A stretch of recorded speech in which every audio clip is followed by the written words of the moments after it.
The following is a poem about death. And like any good poem about death, it begins with a moment of silence.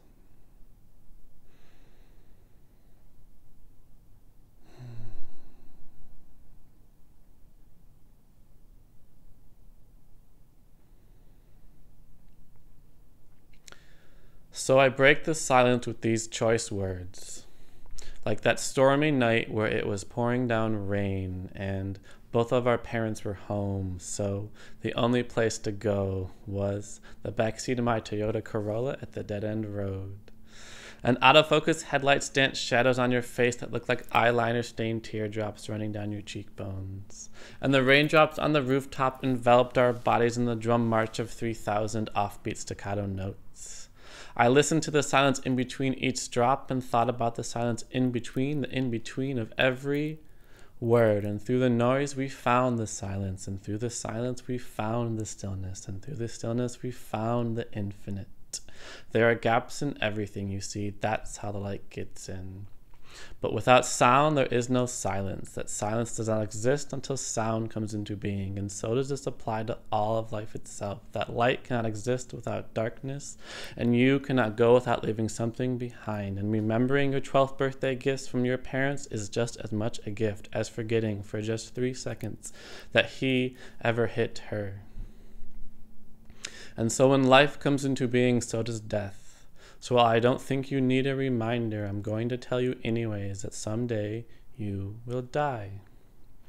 Now, do you ever see an old man or woman walking down the street so frail you're afraid if you hold them they might break, the kind that takes such slow, small, cautious steps you wonder how they get anywhere until you realize they've probably been everywhere? Do you think that could be you someday? You are also subject to death and decay from which there is no escape. Now, you may be thinking about Jesus because I know you want to believe in someone, but the best questions in life are the naive ones, like how should we live? Or how do we grieve for those that leave early before the sun has risen to shine light on the vast world of their potential? Or how long does a man live? Does he live a few thousand days, or just one? Or better yet, how long do we die? Do we die for our entire life?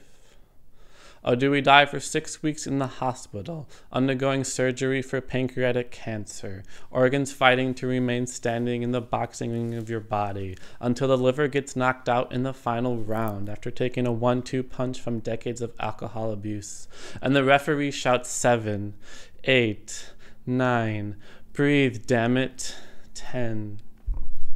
Or maybe our souls are infinite, but an infinity symbol on its side reads like an 8. So maybe he was dying for the 8 minutes spent driving across Interstate 880 when the blood alcohol content of 0.08 inside a man who just turned 18 turned 2 cars on 8 wheels on a collision course across the river of Styx towards Hades. Now, the average lifespan is 78.1 revolutions around the sun. The average attention span is 3 minutes, so I thank you for each and every one. The average dream lasts 2 to 3 seconds, so I wonder if I've dreamed more than I've lived. And the average trip to the DMV, now that's a lifetime. But the average orgasm lasts 20 seconds, reminding us that nothing in this body lasts, but every second is worth it. God damn it, every single fucking second with you is worth it. But in life, there's no such thing as a climax. It goes on with or without you. So when love leaves you, or life leaves you, realize how goddamn lucky you are. And for the next 5 seconds, enjoy the silence.